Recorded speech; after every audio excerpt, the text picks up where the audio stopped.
Radhe friends, वीणा Deepak Soni YouTube channel में आप लोगों का स्वागत है।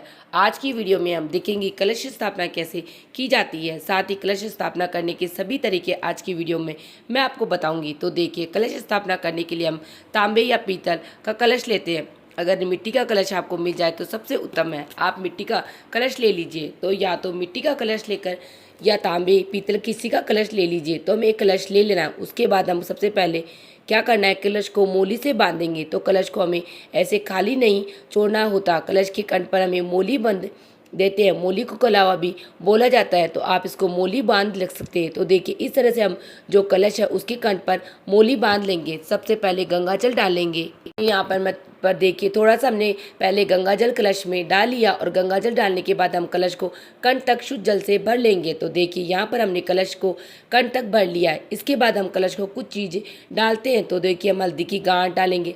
आपके पास हल्दी की गांठ नहीं हो तो आप सूखी हल्दी की गांठ हो तो अच्छी बात है। अगर आपके पास नहीं है तो आप हल्दी का पाउडर भी ले सकते हैं। उसके बाद हमें एक सुपारी लेनी है और कलश में एक सुपारी डाल देंगे। साथ ही हम एक सिक्का डालेंगे। तो आप नॉर्मल सिक्का ले सकते हैं या चांदी का सिक्का भी ले सकते हैं। उसके साथ ही हम चावल डाल देंगे, थोड़े से फूल देंगे।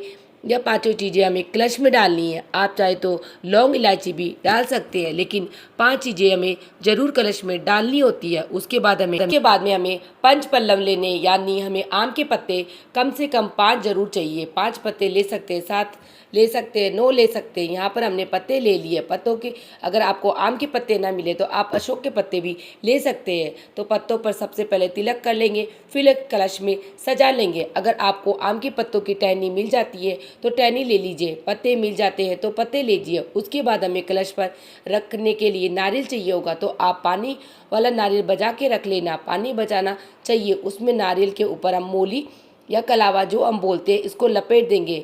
कपड़ा भी ले सकते हैं, लाल रंग का कपड़ा लपेट सकते हैं, या माता रानी की जो भी आपके पास चुनरी हो उसको भी आप, जो नई चुनरी हो उसे लपेट सकते हैं।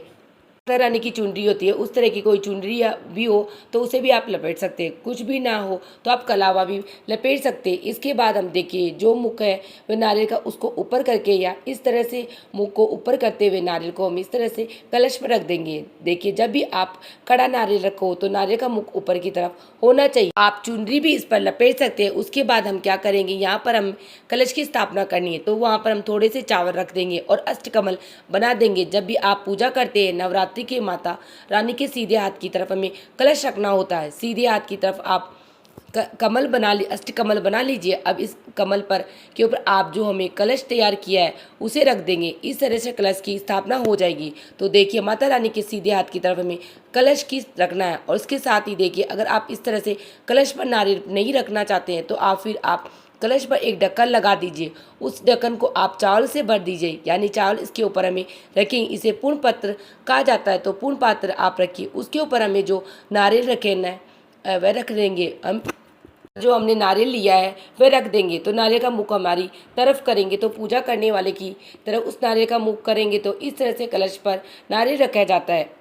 नवरात्रि पे जवारे बोए जाते हैं, तो किसी भी कुंडे में आप मिट्टी में जवारे बोलेंगे तो ये बोए जाते हैं, उनके ऊपर आप कलश की स्थापना कर सकते हैं। तो देखिए, इस तरह से आप अभी से हम माता रानी के चौकी पर स्थापित कर देंगे। तो ये दोनों ही तरीके बिल्कुल सही है। कलश स्थापना के आप चाहे तो अष्टकमल बनाकर स्थापना कर सकते हैं, या चाहे जवारे के ऊपर आप कलश स्थापना कर सकते हैं। आप चाहे तो आप नारियल को खड़ा रख सकते हैं, ये लिटा कर रख सकते हैं।